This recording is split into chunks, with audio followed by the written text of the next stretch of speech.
Good afternoon, everyone. Amanda Carter from AMPC here. Thank you for joining us today for an update on the retention project. Apologies for some technical issues first up.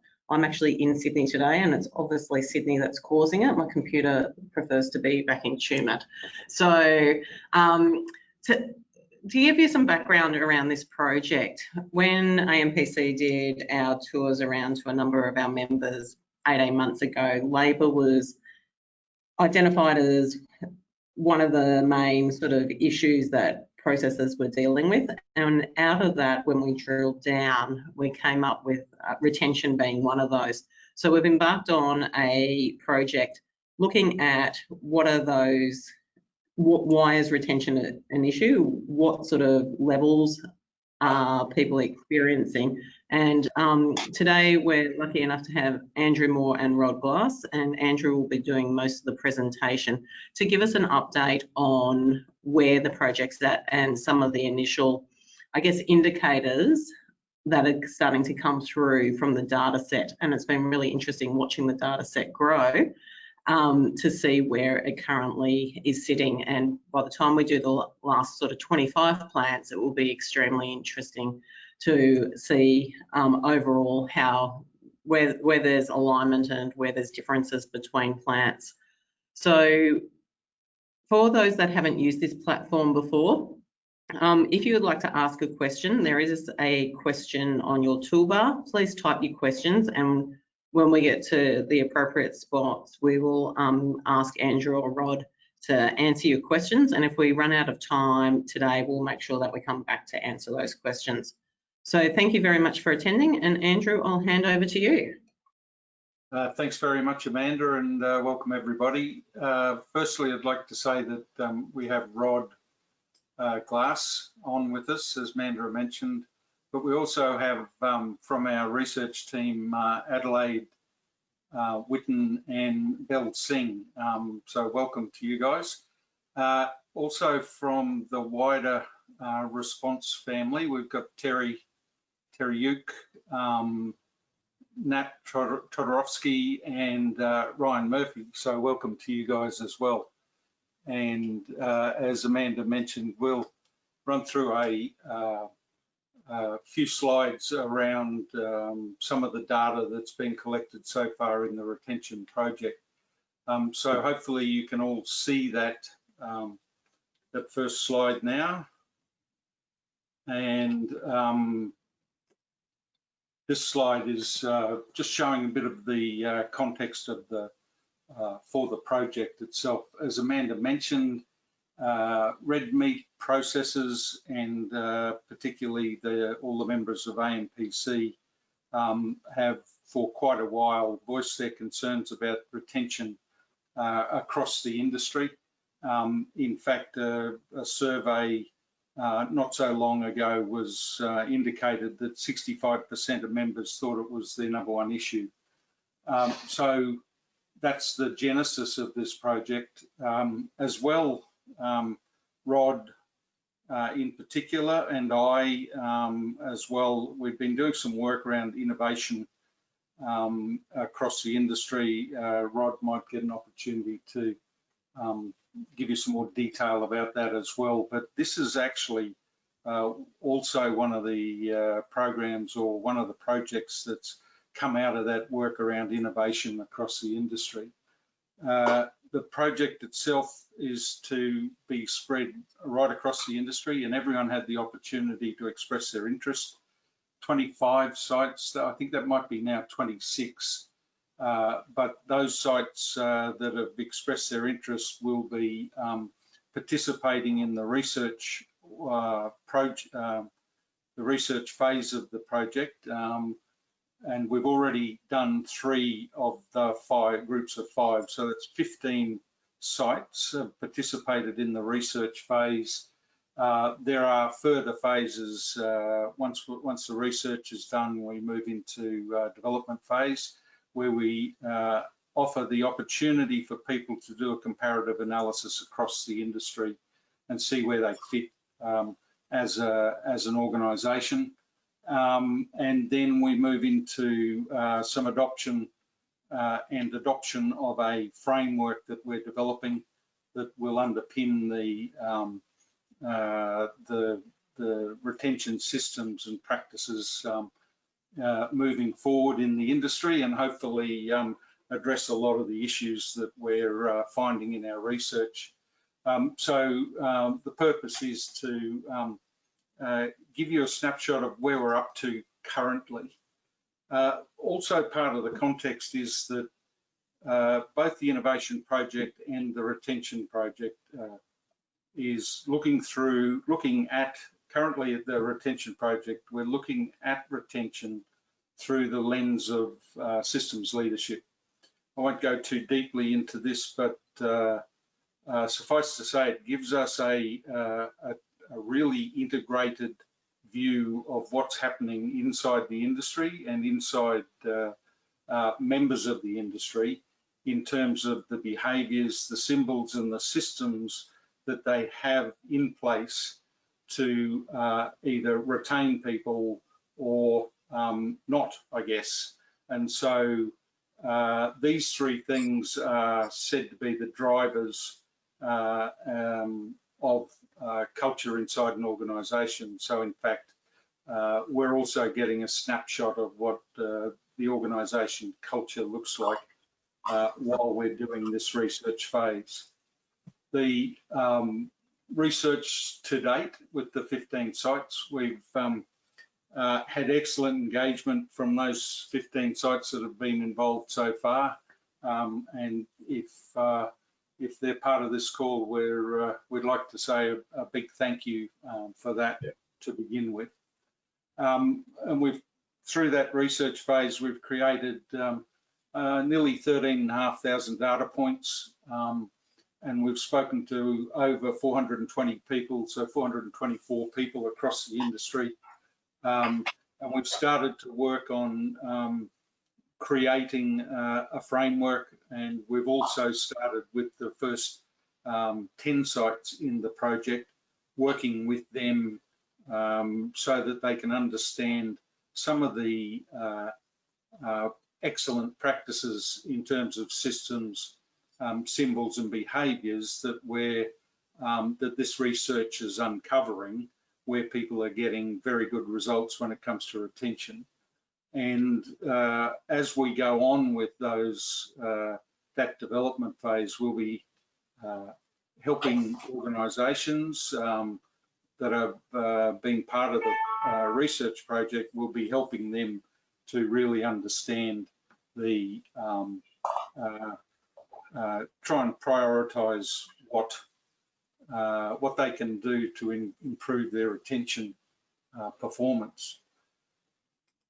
We've identified some common themes, and I think this is probably where we'd like to spend most of our time, and then we'll show you some of the data that we're collecting. The first one is that strategy and workforce strategy seems to be in really need of an overhaul and some thought. In fact, in some instances, we've come across where the organisations really don't have a strategy around their workforce. So when you look more deeply into that, it's good for an organisation to actually understand where they're off to, so the next, short, medium, long term, 5 to 10 years, what markets they'll be in, what's the environment going to be like. In essence, trying to understand what the work of their workforce will be like, and if they can understand what the work of their workforce will be like, then they can start to think about what their workforce, the size and shape of their workforce.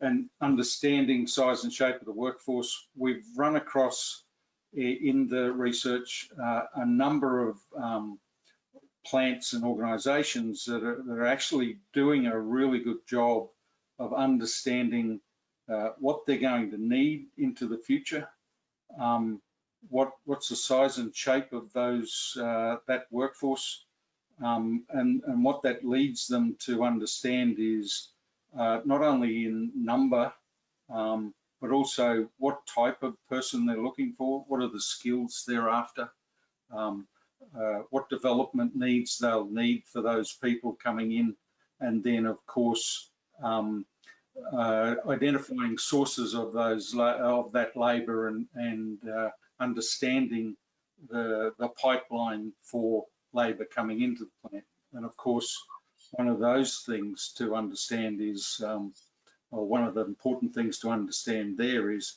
how do you develop those pipelines, and how do you attract people to come and work into the industry and in their plant in particular.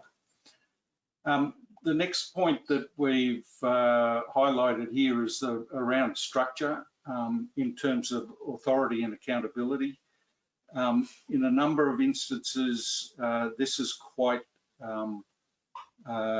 fuzzy, and people aren't really sure about whose work is what when it comes to retaining employees. And again, the excellent performers in the industry are very clear.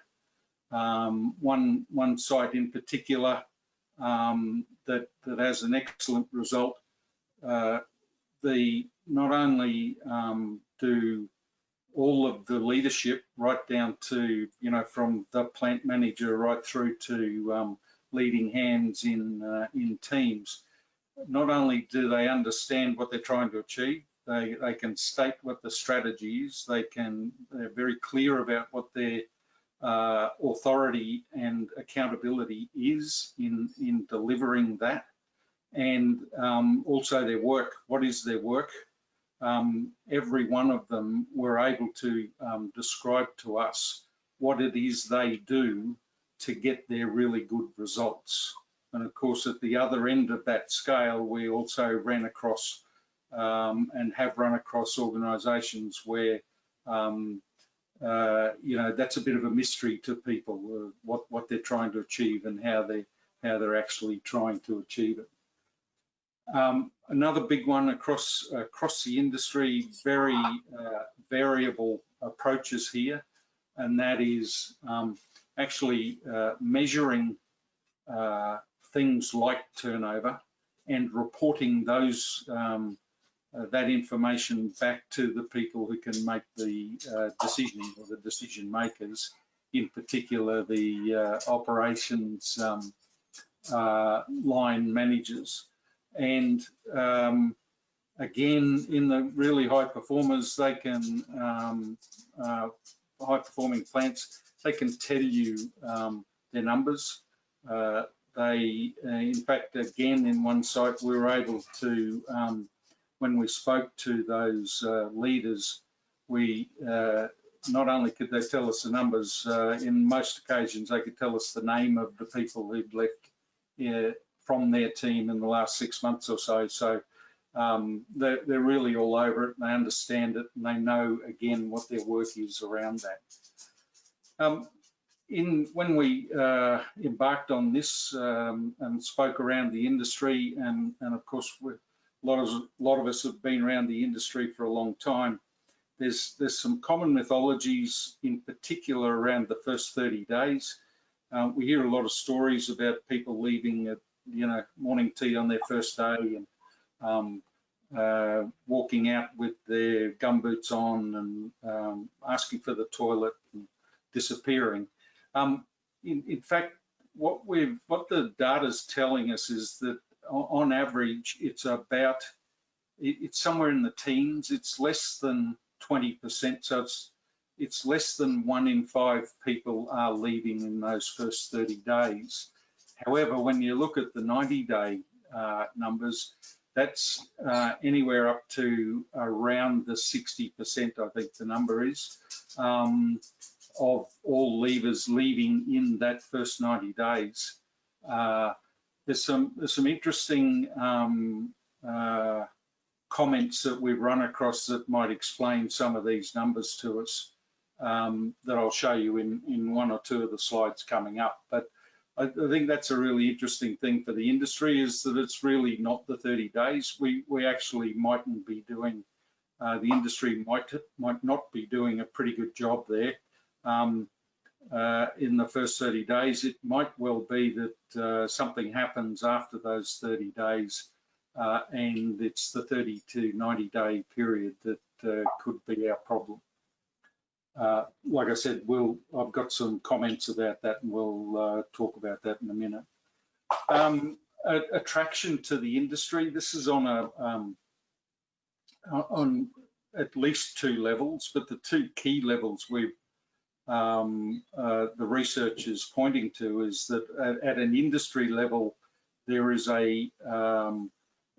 quite common mythologies about working in the meat industry, about it being hard, dirty, bloody, and inhumane because we're slaughtering animals. So that's a problem for the industry. But I think as well, organisations really do best if they really understand about their reputation in the local community.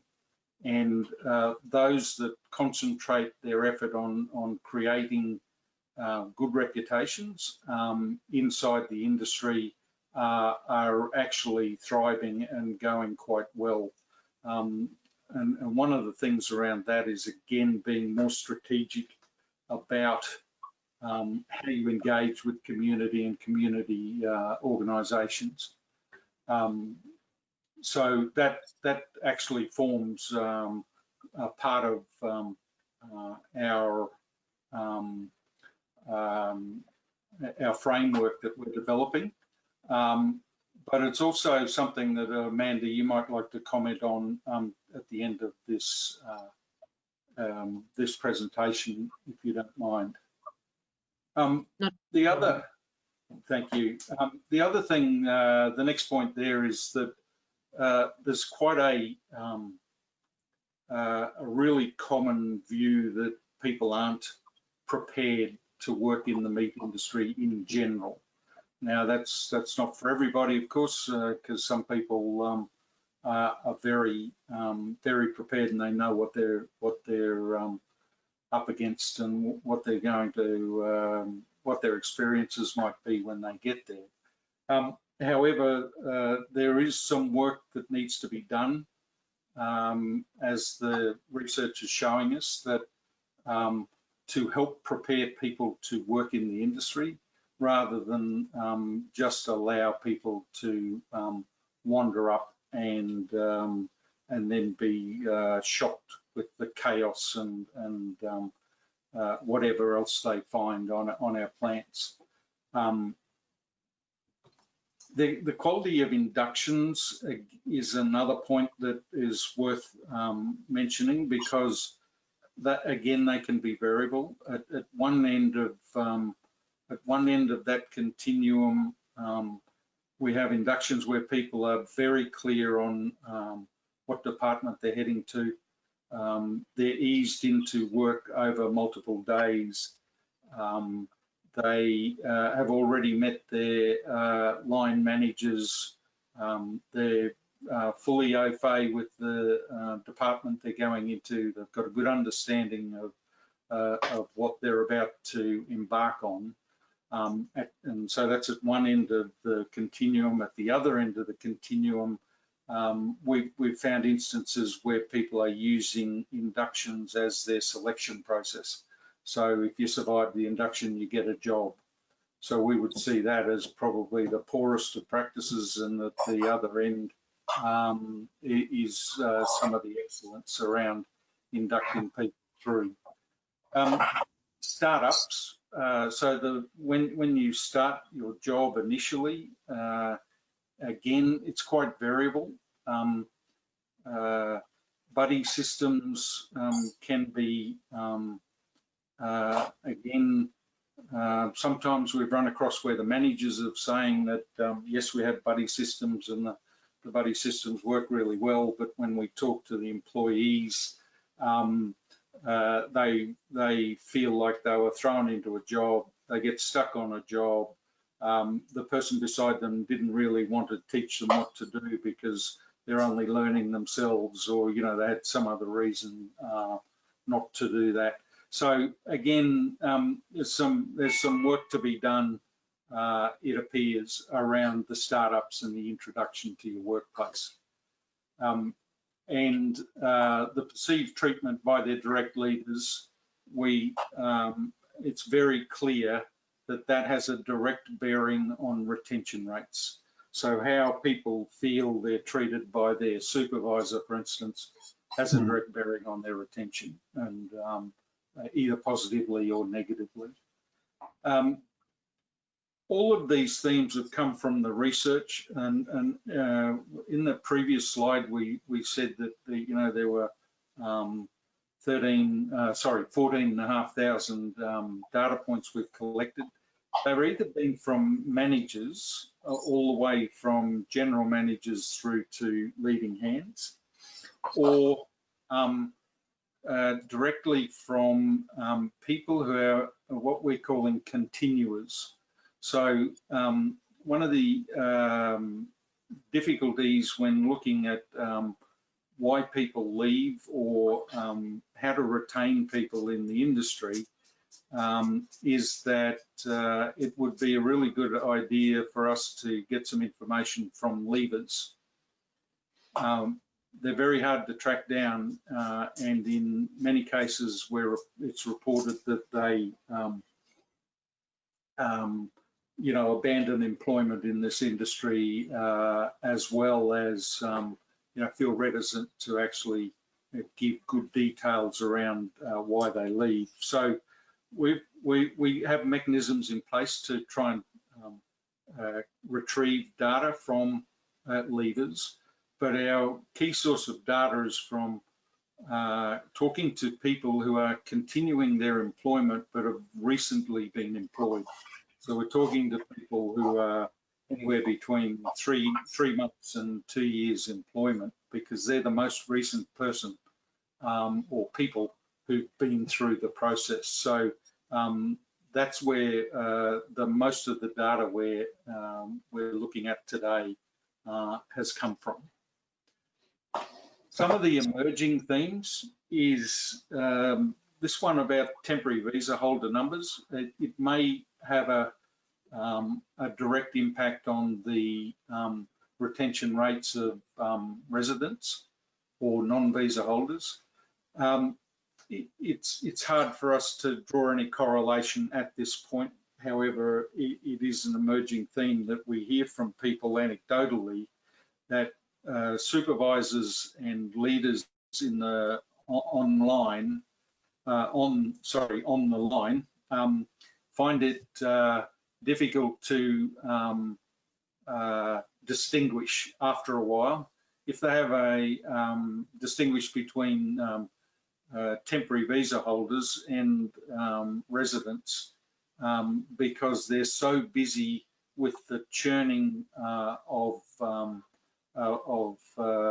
short-term workers, they're so busy placing them in jobs, teaching them, training, addressing issues around performance and quality, etc., that they get so wound up in that churn that they find it difficult then to treat residents well. And so that may be the cause of what we're seeing there. We've also run across some really excellent case studies. In particular, one program with long-term unemployed people, where they focused, which you can imagine is a very high risk part of our community, to take up long-term employment with us. This one, they a very keen focus on preparing people for work, extending their inductions and easing them into the workplace, giving them regular, I guess, care and looking after people in the workplace, and being flexible in the arrangements, especially in the early stages. And then, of course, regular pastoral care and again, looking after people and easing them in and helping them integrate into the workforce. This one particular program has had an excellent result in retaining those employees who would otherwise be really high risk employees. There's some excellent examples of school-based trainees being converted at the end of their school-based traineeship to full-time employees.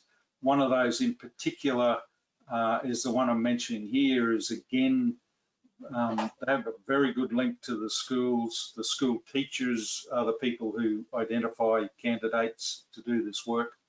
They have extended inductions.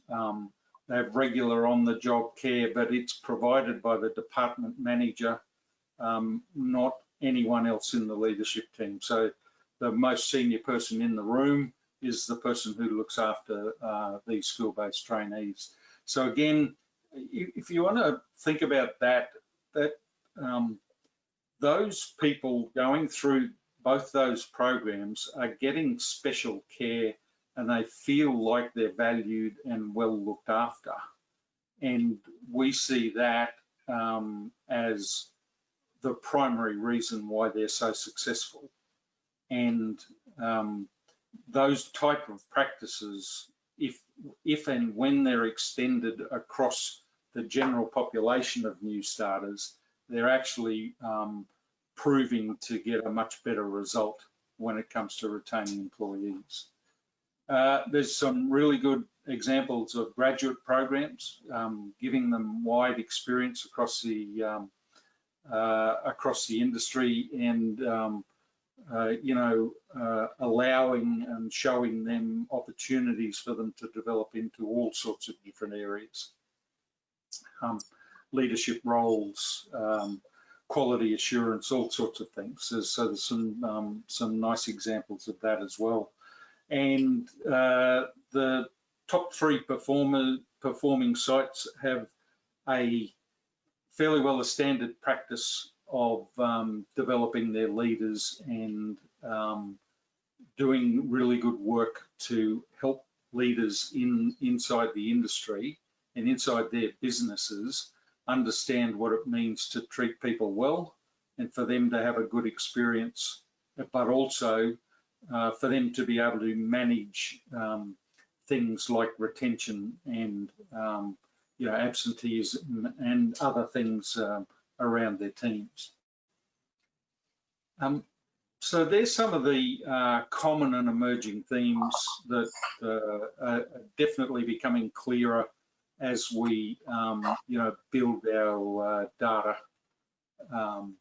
We build our database from this research project. There's a couple of the next few slides are a couple of the results that are coming out from that. Now, this is one in particular where we're measuring the mean days of service for residents. So we've removed the days of service for short-term employees, or temporary visa holders in particular, and plotted that against the turnover. And you can see that it's quite a stark curve, that the best performing sites with their turnover have a longer day, average day of service. I think it's also important to notice there are a number of, there are 2 in particular sites that don't actually lie on the curve, and outlier might be a term we could use for those. One of those in particular could be put down to a leadership issue across the plant over the previous few years. The leaders had let go, and a number of longer-term employees had decided to leave because of the leadership change that had occurred. that particular site has had a recent leadership change, and those longer term employees are not leaving in the big numbers that they were at that time. One of those plants had recently, in the last 12 months, a number of issues on their site, including, groups of longer-term employees who weren't satisfied with the enterprise agreement, and a number of other issues that were occurring locally. But you can see there that the curve is quite stark. The longer you can keep people, the better your retention rates, and the better your retention rates means longer service from your people. And of course, sorry, Rod. As we would expect. As you would expect. The other thing about this, of course, is that it allows, the longer people stay, the more settled the workforce becomes. It allows things like multi-skilling, where you can people can multitask, move across their department, develop into really well-skilled and capable team members, and everything tends to be really settled. And of course, there's a wide range then of turnover results that we can see, and a wide range of mean days of service for those residents. Another interesting one is what we were saying before about the less than 30 days. The worst performing site is that almost 1 in 3 people leave in 30 days, and the best performing site is 1 in 20 people leave in 30 days. But that average there, that line at below 20% of all leavers leaving in those first 30 days, it's actually in contrast to some of the common mythologies around in the industry. And then this 90-day curve is also starting to show, and just may well be that the richer this data becomes, like the more plants we put into this, it may well develop into some sort of correlation. But you can see that the curve itself says that you have a low turnover rate may correspond to a low 90-day turnover rate. So if you can get people across that 90-day hump, it may well be that you'll improve your retention rates overall. Again, we're not quite sure. We need more data to be able to prove that hypothesis. So we think. This is where I mentioned before that we've recorded some interesting insights into how some supervisors think in this regard. And those 2 comments on the slide there are from longer term supervisors who'd been around for ages, from another era almost, where they just let people they help people through the 30-day period, and then they cut them loose almost and say, well, look, you throw them in the deep end without any protection, and it's just you go and fend for yourself now. So there's been a number of mentions of the word, oh, we baby people, and we treat them with kid gloves, and we wrap them in cotton wool to begin with. And it may well be then that they just cut them loose and that might be why the 30 to 90 day is an issue, especially on some sites.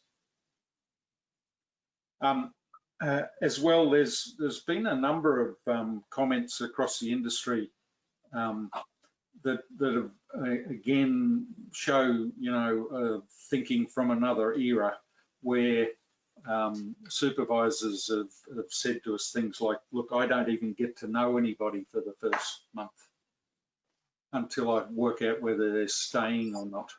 Mm. So it's quite an ironic statement if you think about it. It's pretty difficult to retain employees if you have that attitude.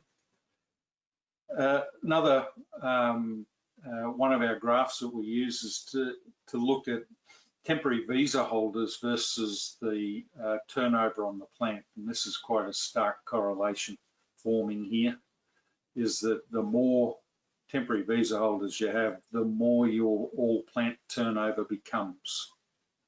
And the best performing sites are down there in that bottom left-hand corner. So it's, I think, well worth a thought. And again, one of those things that we think may need rethinking inside the industry. There's some good examples where people, especially down there, Plant 15, Plant 1, the two highest performing sites. One has 0 temporary employees, temporary visa holders, and the other has a very small number of temporary visa holders, and it's fixed at that number. Yes, Rod?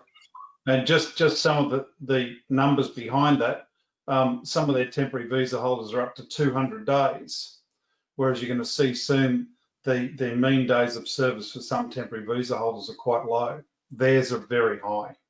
Mm. Yeah, I actually don't have that that slide in here, Rod, but would you like to bit more of a description of that? Yeah, so what we've had in a lot of that data is of course what Andrew said. There's this notion that where you have a visa churn, you therefore have a higher churn of permanent residents. So what we're finding is also that the number of visa holders where it's quite low, they're in fact staying a lot longer. So there's a lot of effort put into those particular people to keep them there. Whereas if you go back to the previous slide, as Andrew discussed, they let them get to the 30 days and then they're very much left on their own, largely because of the amount of staff rolling through. They probably can't keep up to that level of management for that amount of staff turnover. Thanks, Andrew. Thanks, Rod. Here's a final slide that we provide to each of the, so this is an example of one of the slides that we provide to each of the participating sites or the participating plants. And what we're showing is that this actually can correlate quite strongly to retention rates of each of those different departments. That if you feel like your perception is that you're treated well by your supervisor and that you have a